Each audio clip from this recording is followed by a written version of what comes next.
Hi, I'm Mariska. They laughed when they handed me a single dollar at the will reading, calling me just the family ATM. They didn't know that the quietest daughter was the one who paid every bill, every emergency, every mortgage payment, until the day I walked out. And when I did, my mother screamed like her world was ending. They laughed as if cutting me out was a joke. But it wasn't a joke to me. That was just the beginning. Before we dive in, let us know where you're listening from right now. Have you ever been betrayed by the people who were supposed to protect you? Let's see if your story feels as close as mine. I pulled up in front of my parents' house in the same Ford I'd driven since my late 20s. It wasn't much to look at, but it got me to work and back without fuss, unlike the brand new SUV parked 2 spots ahead. Silas's SUV. The one he bought with the loan I co-signed, the one he bragged about on Facebook with that smirk I could never stand. I parked behind him, took a breath, and glanced at the pie on the passenger seat that I'd baked this morning before a meeting. It felt stupid now, carrying in a pie like a child desperate for approval she'd never get. I walked up the path, the flagstones warm under my flats, and let myself in without knocking. The air smelled like pot roast and cinnamon, and for a split second I almost let that smell comfort me, but then I heard Silas's laugh, loud, grating, echoing through the living room. "The golden child is here, folks," he was saying. "Don't all clap at once."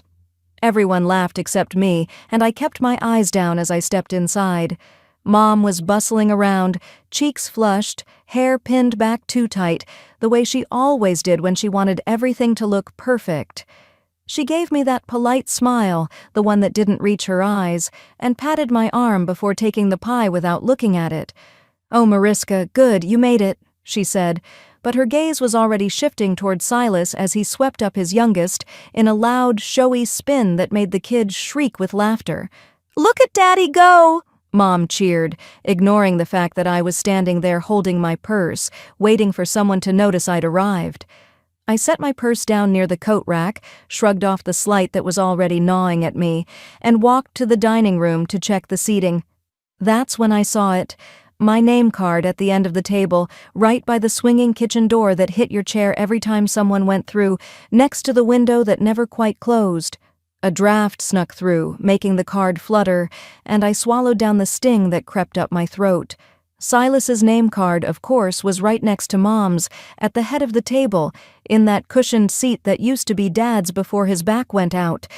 I slipped into my seat, trying not to let the sound of the door hitting the back of my chair bother me. Every time it swung open, the plate in front of me rattled just enough to remind me of where I was sitting. Every clang was like a reminder, "You're here, but you're not really here, are you?"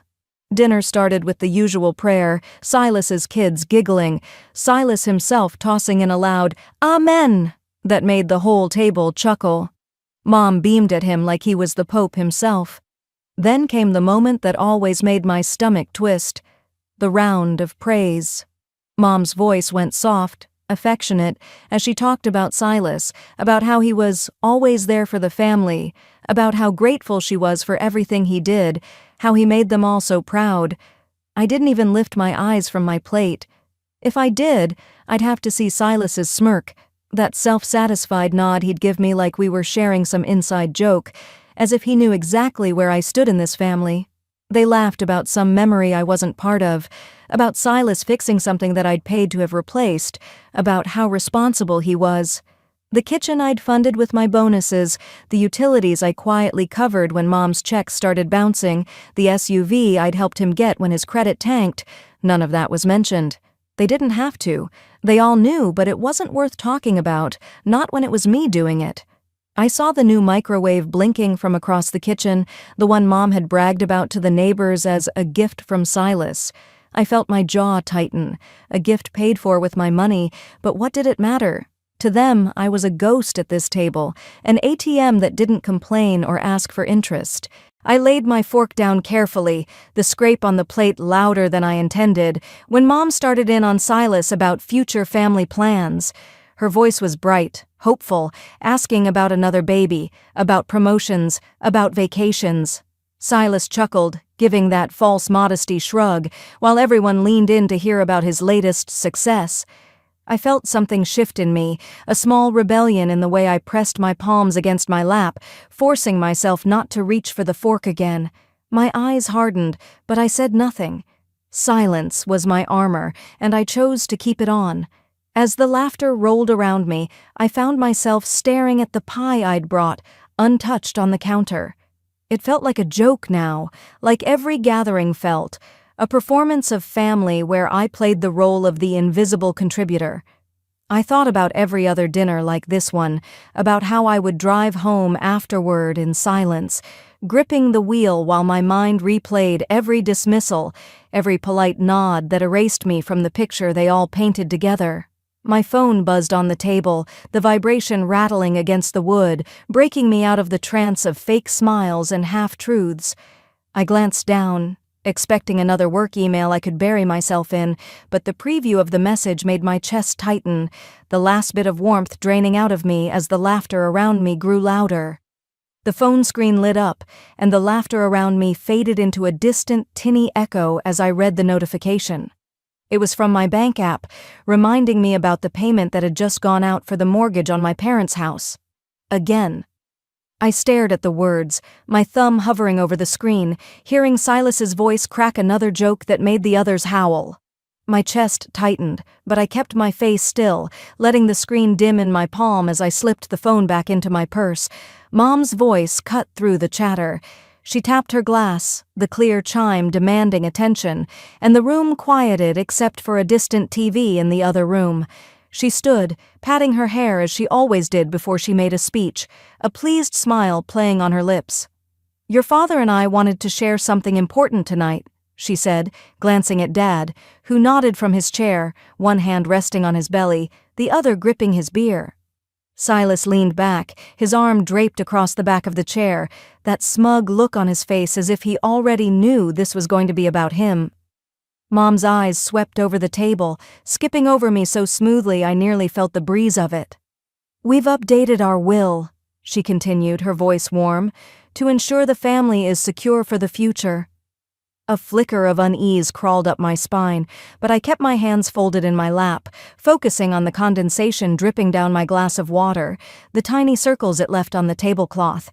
Then, with a laugh that didn't quite reach her eyes, Mom reached into her purse and pulled out a crisp $1 bill, holding it up for everyone to see. "And this," she said, shaking the bill for emphasis, "will be Mariska's share." For a moment, there was silence, like the world inhaled and forgot how to let the air back out. Then Silas barked out a laugh, and it was like the others were waiting for permission to follow. They all laughed, even Dad, his shoulders shaking as he wiped at his eyes. I didn't move. My face burned, and I stared at that dollar bill like it was a gun pointed at my chest.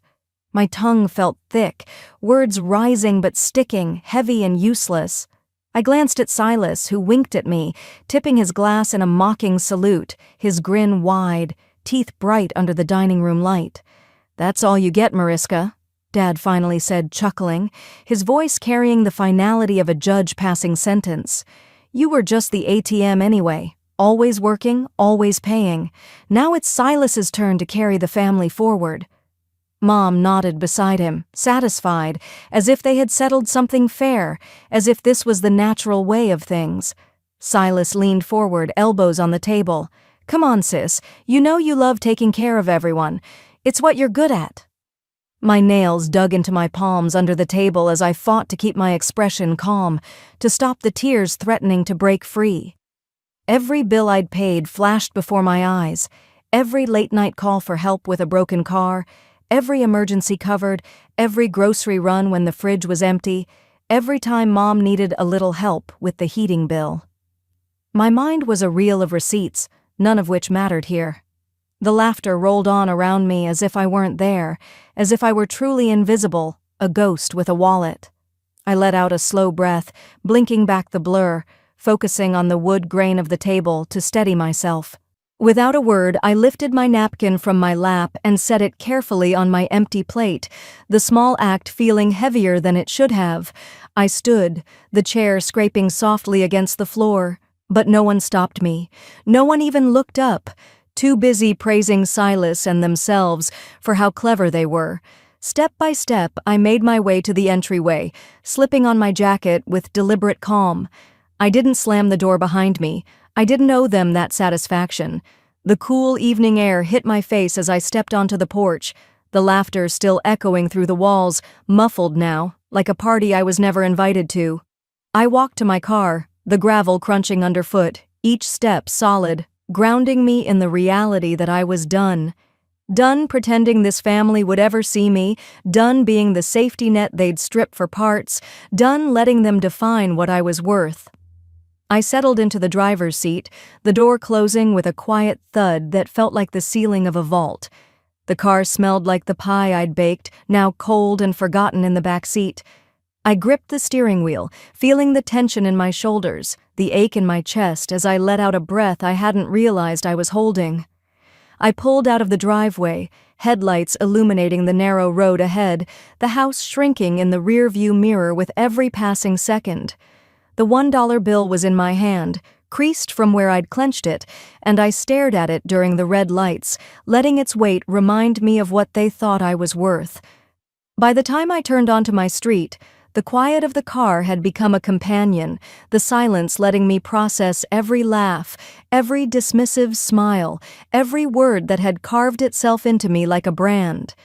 I parked in my driveway, cutting the engine, the dashboard lights fading to black as I sat there with the dollar bill still in my hand. I turned it over once, twice, then pressed it flat against my palm, the paper crinkling softly. "Never again," I whispered into the dark, the words tasting like iron, sharp and final. I let the car engine tick down into silence as I sat there, the $1 bill still pinched between my fingers, the porch light casting a soft glow across the front steps. The air inside the car felt stale, mixed with the faint scent of the pie I never took out of the back seat. I pressed the bill against my palm, the paper bending, before slipping it into my coat pocket and stepping out into the cool night. My shoes crunched on the driveway as I walked up to the front door, fumbling with my keys before pushing the door open. The house greeted me with the soft hum of the fridge and the low creak of the wood floors, a quiet that felt heavier tonight than ever before. I hung my jacket on the hook, the fabric sliding off my shoulders with a weight that made my chest tighten. The house smelled faintly of coffee grounds and lemon cleaner, the kind of comfort I used to find soothing, but now it just reminded me of how alone I really was in this space I paid for, lived in, and came home to without anyone to share it with. I moved into the kitchen, turning on a single light over the sink. The glow cut across the room, landing on the stack of envelopes on the counter, the top one stamped with my bank's logo. I picked it up, running my thumb over the ridge of the paper, and dropped it back down. I wasn't ready to open it yet. Instead, I walked into the living room, the soft thud of my steps echoing in the quiet, and sank onto the couch. Staring at the ceiling, memories came without asking. I saw myself at 24, answering that first call from Mom, her voice thin and tearful as she explained how Silas needed a car for work but couldn't get the loan on his own. "You're so responsible, Mariska," she'd said, her tone sweet, warm. "We'll pay you back, honey. It's just a signature." I remembered the rush I felt then, the pride that came with finally being needed, being trusted enough to help. I didn't even hesitate, driving down to the bank after work, signing the papers with a smile, looking over at Silas as he clapped me on the back, calling me the best little sister in the world. For a moment I believed that was love, that helping them meant I was part of them. I closed my eyes, breathing out slowly as I let the memory settle. It had been the first of many calls, the mortgage payment that Mom said was temporary, just until we catch up. The time the heater broke in the dead of winter, and I paid the repairman over the phone because they said they couldn't wait until morning, the electricity bill, the summer camp for Silas's kids, the insurance. It had all felt like love, a string connecting me to them, pulling me closer every time I picked up the phone to hear, "We need your help, sweetie." I stood up, walking over to my small desk in the corner, flipping open my laptop and tapping the trackpad until the screen glowed. My reflection stared back at me for a second, hair pulled back in a loose bun, eyes tired, mouth set in a tight line. I opened my banking app, scrolling through the history of payments made to the mortgage company. The numbers glared back at me, months of payments, years of steady withdrawals, the total adding up to more than I'd paid for my own car, more than I'd spent on vacations I never took because I was working overtime to keep up. A laugh escaped my lips, bitter and soft, as the realization settled in like a cold stone in my stomach. I practically owned that house, had paid for it to stand, kept it warm in winter, kept the lights on when Silas and his family came to stay, made sure Mom had a kitchen to cook in while she sang about family values. Yet when it came time to talk about the future, they handed me $1 and called it fair. I dragged a hand down my face, the skin feeling too tight, my jaw aching from the way I was clenching it. All those nights I'd stayed late at the office, all the plans I'd put off because family came first. It wasn't love they were calling me for, it was survival. For them, at my expense. Walking to the kitchen, I filled a glass with water, the tap rattling softly as the glass filled. I took a slow sip, letting the water cool the burn in my throat, before setting the glass down and returning to my laptop. I opened a new document, typing out every payment, every dollar, every date, listing them in neat lines, each one a reminder of a promise they made and never kept. It was a ledger of my love for them, one they never acknowledged. As I typed, the grief that had been weighing down my shoulders began to shift, morphing into something sharper, clearer. I wasn't their family, not really. I was the backup plan, the emergency fund, the one they could count on because I never said no. The dollar bill in my pocket felt heavier now, not as an insult, but as a truth I had ignored for too long. I stood, moving to the small table near the window where I kept a candle, the one I usually lit during storms when the power flickered, the wax smooth from my fingertips adjusting the wick each time. I pulled the dollar from my pocket, holding it over the candle, the flame dancing, flickering as it caught the edge of the bill.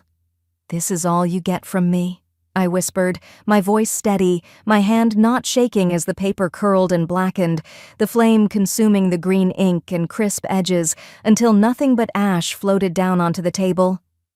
The flame ate the dollar, but I was just getting started. The last flickers of it curled into smoke, rising above the dish as dawn crept in through the kitchen window, painting pale streaks across the table. I didn't move at first, just watched the ashes settle, letting the silence fill me up where anger had lived all night. I stood, pressing my palms against the edge of the table, steadying myself. The clock on the microwave blinked 6:14, the world outside still wrapped in that early morning hush that feels like it belongs only to you, if you wake up early enough to claim it. I turned toward the counter where the coffee maker waited, a ritual I wasn't willing to abandon, even on a day like this. The scent of brewing coffee curled around me, warm and bitter, grounding me as I leaned back against the counter. I let the cup warm my hands while I watched the sun rise over the trees, a quiet reminder that the world keeps moving, even when yours feels like it's come to a halt. I took that first sip and let it burn, reminding me that I was alive, that I had choices.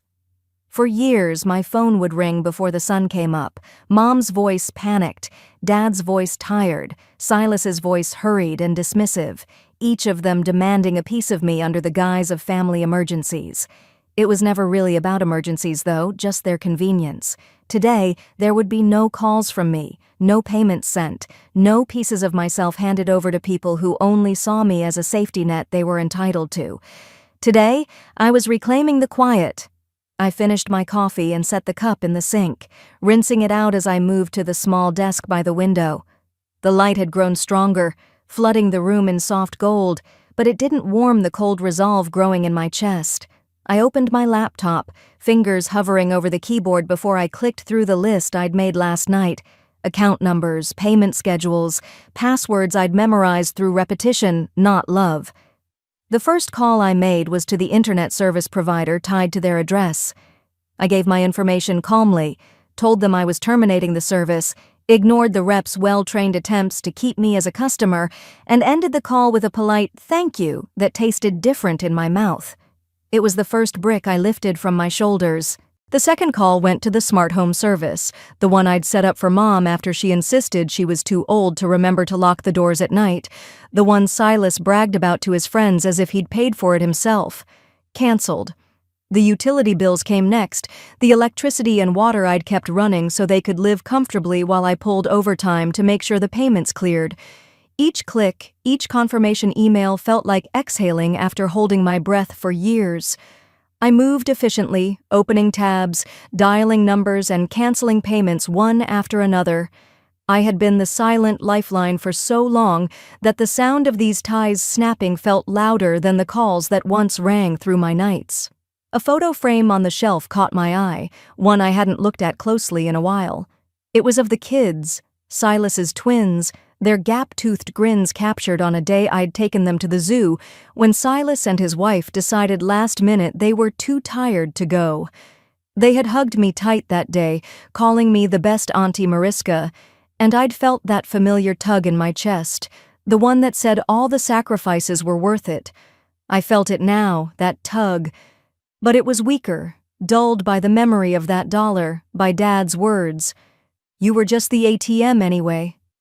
The grief came, soft and sharp, curling around the edges of my resolve, threatening to make me believe that cutting them off meant I was cruel. But it wasn't cruelty to stop bleeding for people who never cared enough to bandage the wounds they made. It was survival. It was self-respect. My phone started to light up around 9. First, Mom, then Dad, then Silas. Their names bright against the screen, vibrating with insistence. I let them ring. Each time, the silence on my end was louder than any word I could have said. They called again. Again. Each missed call another thread unraveling, another knot loosening from my chest. I didn't owe them explanations. I didn't owe them pieces of me they would only take for granted. Finally, I typed out a message to Silas. "Handle your responsibilities. I'm done." I didn't wait for the read receipt. Didn't brace myself for the response I knew would be filled with anger, manipulation, or empty promises to pay me back soon. I blocked their numbers, one by one, my hands steady, my breath even. The house felt different afterward, not empty, but spacious in a way I hadn't allowed it to be. I opened the windows, letting the breeze in, letting it sweep away the old air that smelled of obligations and invisible chains. The doorbell rang, sharp and sudden, cutting through the quiet I had worked so hard to claim. I glanced through the peephole, and there they were, clustered on the porch. Mom, Dad, Silas, faces tight, eyes scanning the door as if they could will it open with their entitlement alone. I took a breath and opened the door. The morning air, still cool and damp, rushed past them as they stood on my porch. My mother's arms folded tight, her mouth pressed into a hard line. My father's eyes darting, unable to meet mine. Silas's jaw clenched, trying to look in control but failing, a bead of sweat glinting on his temple. No one spoke first. I held the door open, stepping back just enough for them to enter, but not enough to welcome them. They brushed past me, bringing in the cold scent of outside, trailing tension across the threshold. The door clicked shut, the sound landing heavy in the small space of my living room. Mom wasted no time. "What have you done, Mariska?" Her voice was sharp, the same voice that used to call me in the middle of the night, shaking with worry over a leaky faucet, a late bill, a minor cough Silas's kids had that she was sure was something worse. The voice that always needed me. Silas stepped in behind her, taller, looming, his eyes narrowed as they darted around the room. "The internet's off. The power's been cut twice this morning. What are you playing at?" I let the words sink in before answering. I stood in front of them, feet planted, arms crossed lightly. "I stopped paying for your bills." They blinked, as if the words were in another language, as if they couldn't understand a sentence so simple. Dad opened his mouth, then closed it, shifting on his feet. "You're punishing us?" Mom's voice rose, cutting through the room. Your father and I woke up and nothing worked. Do you know how dangerous that is for people our age? How could you do that to us?" Silas's mouth twisted into a humorless smile. "Real mature, Mariska. Real nice. Cutting us off over a joke. It was a joke. That dollar. We were going to talk to you about it, but you stormed off." My stomach tightened, but I didn't let it show. I kept my voice even. "It wasn't a joke. You made your point clear. I'm not part of your future, remember? So now I'm not part of your bills." They looked at me like I had slapped them, their shock quickly turning to anger. Silas stepped closer, voice rising. "We never asked you to pay for everything. You just did it because you wanted to. Don't blame us for your choices." My eyes flicked to Mom, who nodded sharply, adding, "You chose to help. We didn't force you. You were always so eager to prove yourself." I didn't flinch, but my hands shook slightly as I turned to the dining table. I had prepared for this. The folder was there, thick and heavy, filled with printed receipts, payment confirmations, statements that had arrived in my inbox at all hours for years. I pulled the papers out, laying them down one by one on the table. Each paper made a soft slap against the wood, the sound stacking up like the dollars I had spent without a thank you. Silas snorted. "What? You're keeping score now?"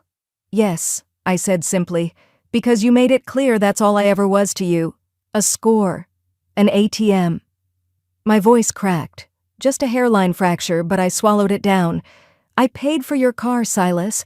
I kept the lights on in your house, Mom, Dad. I paid for your groceries, your utilities, your emergencies.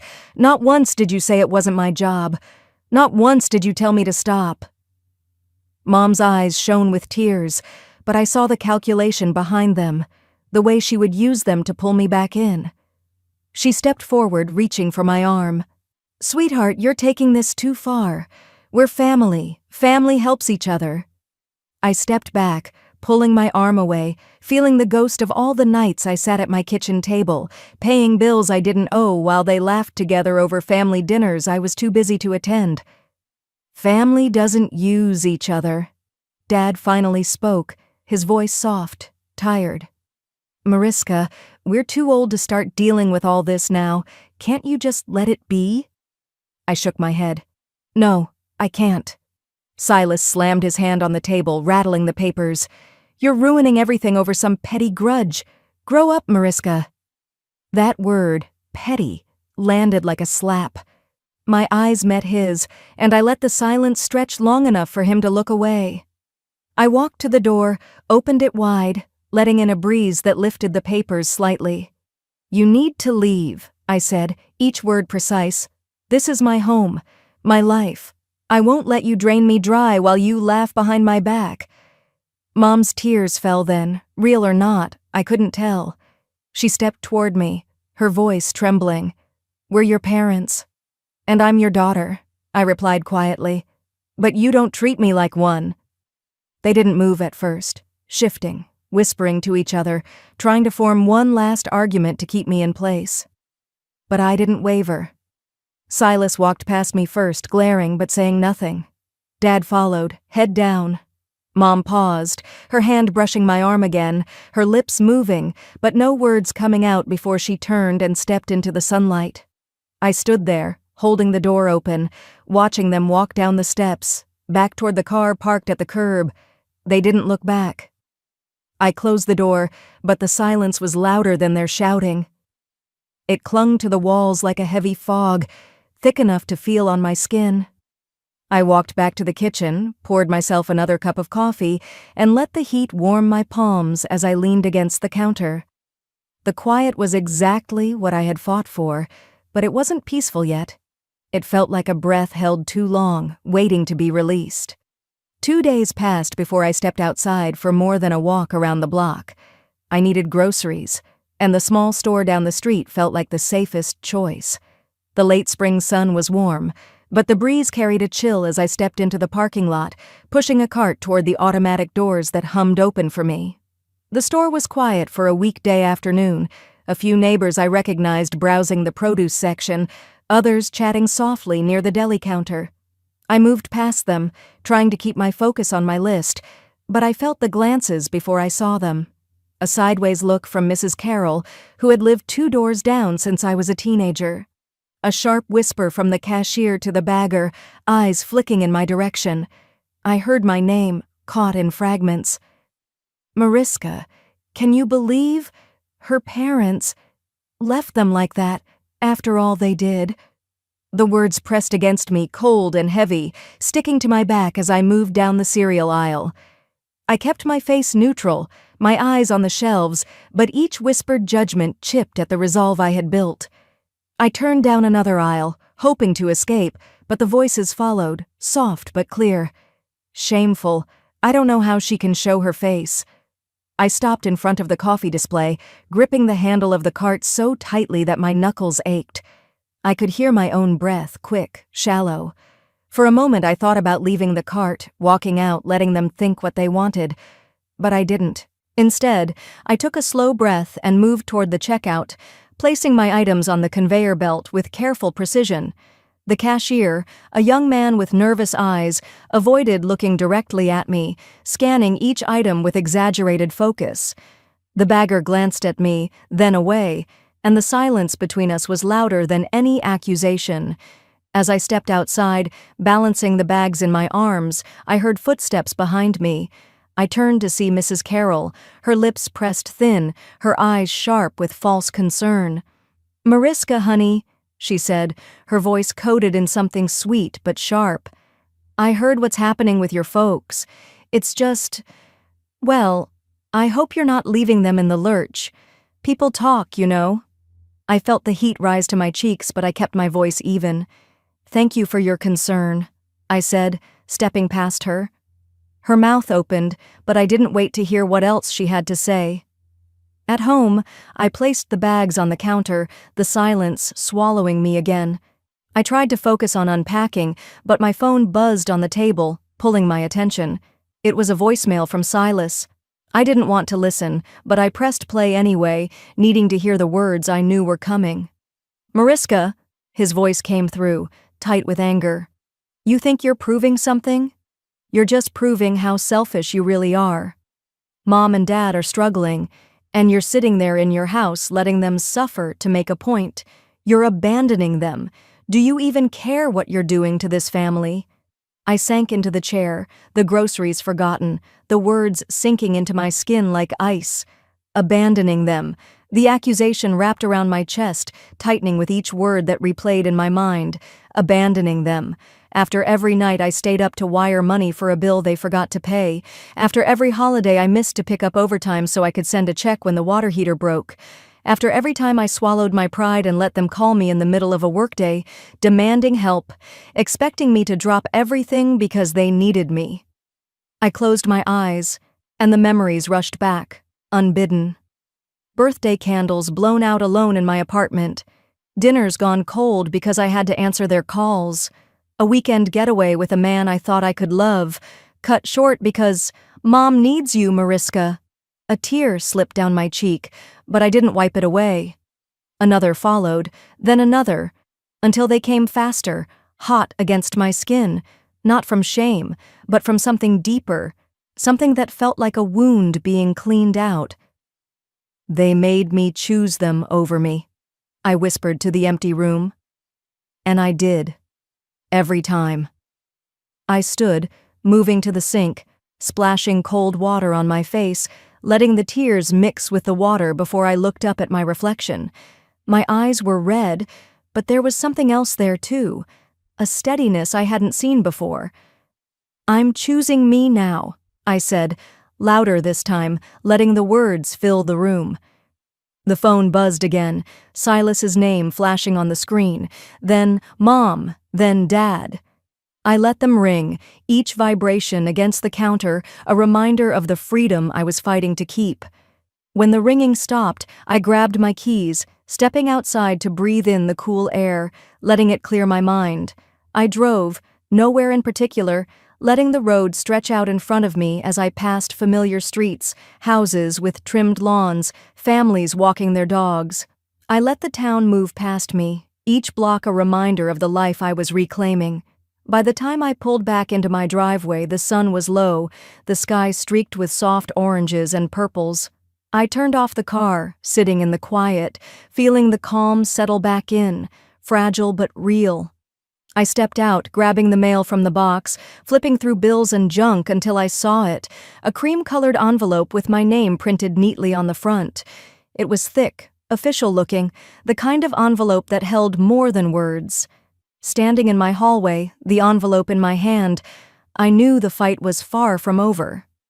I didn't move for a while, the envelope resting in my hand as the quiet around me settled into something heavier than before. The hallway felt too still, the ticking clock on the wall reminding me that time was passing whether I was ready for this or not. I turned it over, tracing the sealed flap with my thumb, then walked to the kitchen table and sat down, letting the weight of what I was about to open settle in my chest. I tore it open carefully, unfolding the thick packet of papers, each page a neat echo of accusation. Words like financial exploitation and emotional abandonment jumped out, bold and sharp. My parents claimed I had taken over their accounts without consent, had cut them off from their own money, and now was leaving them destitute. It was absurd, but seeing it in black and white made my stomach knot. I felt the urge to call Silas, to demand what they thought they were doing, but I stopped myself, taking a deep breath instead. I wasn't going to give them the satisfaction of my panic. After pacing the kitchen, I grabbed my purse and drove to my lawyer's office, a small building on the edge of town with a creaking sign that read, Wells & Partners. Inside, the air smelled of old coffee and the lemon cleaner the receptionist used between clients. Paul Wells, my lawyer, was an older man with silver hair and clear eyes that missed nothing, sitting behind his cluttered desk as he read through the notice. When he finished, he looked up, his expression calm. "Mariska, this is nonsense," he said. "You have the receipts, the bank statements, the emails requesting your help. They're grasping at straws." "But they're my parents," I whispered, my voice catching. "How can they do this?" He sighed, leaning back in his chair. "Sometimes when people lose control over someone they've relied on, they lash out. This isn't about the law, it's about punishing you for stepping away." I nodded, pressing my palms to my thighs to keep them from shaking. "What happens next?" "We'll respond. You've done nothing wrong, and if they want to push this, we'll countersue for defamation and harassment." The word countersue felt heavy in the air, but it was also grounding, a boundary finally drawn. I left the office and sat in my car staring at the dashboard while the engine hummed softly. My reflection in the rearview mirror looked tired, but there was something else there too. Resolve, layered over the exhaustion like steel beneath bruised skin. That evening I made tea and sat at the kitchen table, flipping through the old folders I had pulled from my filing cabinet. Pages of payments, copies of checks, emails from Mom thanking me for covering the mortgage just until Dad's hours picked up, text messages from Silas asking for help with his car payment because the kids need me to drive them. I scrolled through my voicemail history, finding a message from Silas left months ago. His voice was warm, casual, as he said, "Mariska, I don't know how you do it. We'd be underwater without you. Seriously, you've kept this family going." Listening to it now, it made my jaw tighten. I forwarded the voicemail to Paul, typing a short message. "Adding this to the file." After I hit send, I sat back, the quiet of the house folding around me. I realized with a clarity that felt like cold water that I wasn't fighting to get them to see me anymore. I wasn't chasing their approval or trying to prove I was good enough to deserve their love. I was fighting for me, for the years I had lost, for the moments I had sacrificed, for the peace I wanted to reclaim. I was fighting for the right to live without being their safety net, without having my worth measured by how quickly I could fix their problems. I opened my laptop, drafting an email to the lawyer listed on the notice I received. It was short, direct, and careful. "I have extensive documentation proving that any financial assistance I provided was voluntary and at their request. Any further harassment or legal threats will result in a countersuit for defamation and intentional infliction of emotional distress." I attached scanned receipts, screenshots of texts, the voicemail from Silas, and copies of the payments I had made for years. My finger hovered over the send button for a moment, and then I clicked it, watching the email disappear into the ether. A small part of me still hoped they would stop, that they would come to their senses and realize what they were doing. But a larger part knew better. I stood up, stretching as the tension in my shoulders loosened, a small crack of relief opening in the heaviness I had carried for too long. The ping of my phone pulled my attention, and I saw a new voicemail notification pop up, my mother's name on the screen. Her voice was frantic in the preview, the words clipped and urgent. I pressed play, bracing myself for whatever came next. The voicemail clicked, and for a second all I heard was breathing. Then my mother's voice came through, ragged, half sob, half accusation. "Mariska, you can't do this to us. Do you know what you're doing to this family? People will talk, the church, our neighbors. Do you really want them to know what kind of daughter you are?" I sat there, staring at the wall as her words bled through the speaker, a blend of desperation and venom. She was scared, but not of losing me. She was terrified of the community seeing what she had become. Her voice cracked. "Call off that lawyer. This is your family. You don't air out family business to strangers." She hung up, and the silence in the room swallowed the last of her threat. I put the phone down, taking a breath, letting the weight of her fear sink in. It wasn't about me leaving. It was about them being exposed for what they'd done. I spent the afternoon cleaning the kitchen, each wipe of the counter a small declaration of reclaiming my space. The dishes clinked in the sink, the sound sharp in the quiet that had once felt oppressive but now felt like peace. I caught myself humming, an old tune from childhood, before I stopped, wiping my hands on a towel, remembering what I needed to do. As dusk settled, I dressed in a simple blouse and jeans, pulling my hair back before grabbing the folder of receipts and documents from the counter. I slipped them into my bag, checked my phone one last time, and stepped out into the cool evening. The clubhouse at the end of the street glowed with warm lights, the murmur of neighbors filtering out into the parking lot as I walked up the steps. The monthly HOA meeting was already underway, voices blending in casual conversation about property lines and landscaping fees. I slipped into a seat near the back, watching as Delphine and Silas held court in the middle of the room, their laughter ringing out a little too loud, their smiles a little too tight. They didn't see me at first, but when they did, the change in their faces was instant. Delphine's lips pressed into a thin line, Silas's eyes narrowing before flicking away. The meeting droned on. Neighbors discussing tree trimming and parking violations, the mundane layers of suburban life. I waited, hands folded in my lap, feeling the pulse of my resolve beat steady in my chest. When the floor opened for community comments, I stood, my chair scraping lightly against the floor. Heads turned, and a hush fell over the room. "I won't take much of your time," I began, my voice steady, clear. "But there's something I need to say." Delphine shifted, her eyes darting toward the exit. Silas stared at the floor. For years, I supported my family financially. Mortgage payments, utilities, car loans, groceries, you name it. I did it because I thought that's what family does. We help each other. But last week my parents served me with legal papers accusing me of controlling them, of abandoning them. A ripple of whispers swept through the room. "I want you all to know I'm done being quiet about it," I continued, pulling the receipts from my bag, holding them up for a moment before placing them on the table. "This is what I've done for them, year after year, while being told I wasn't enough, while being handed $1 as my share in front of the family I've supported." Delphine let out a sharp gasp, her hand flying to her mouth. "How dare you?" "Don't," I said, meeting her eyes calmly. "You're afraid of the truth, Mom, not of losing me." Silas stood abruptly. "This is family business, Mariska. You're embarrassing everyone." I turned to him, my voice even. "You're embarrassed because you've been exposed, not because you care about what's right." The room was silent, neighbors shifting uncomfortably, some exchanging glances, others staring at Delphine and Silas with wide eyes. The image they had worked so hard to maintain was crumbling under the weight of the truth. Delphine's face went pale, her mouth opening and closing before she let out a scream, high and sharp, that cut through the silence.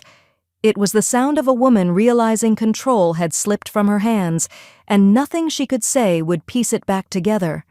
Silas grabbed her arm, trying to pull her toward the exit, but she resisted for a moment before stumbling after him, tears streaming down her cheeks, sobs mixing with angry muttering as they left the room. I stood there, breathing in the quiet that followed, the weight that had pressed on my shoulders for so long finally lifting. A neighbor, a woman who had lived down the street since I was a child, caught my eye and gave a small nod, her lips pressed into a line of understanding. I gathered my papers, slipping them back into my bag, and walked out of the clubhouse into the cool night air, the breeze brushing against my skin like a promise. The world outside felt different, the streetlights casting long shadows that no longer felt like threats, but like markers of a new path I was choosing to walk. I walked away from the clubhouse, ready to live on my terms for the first time.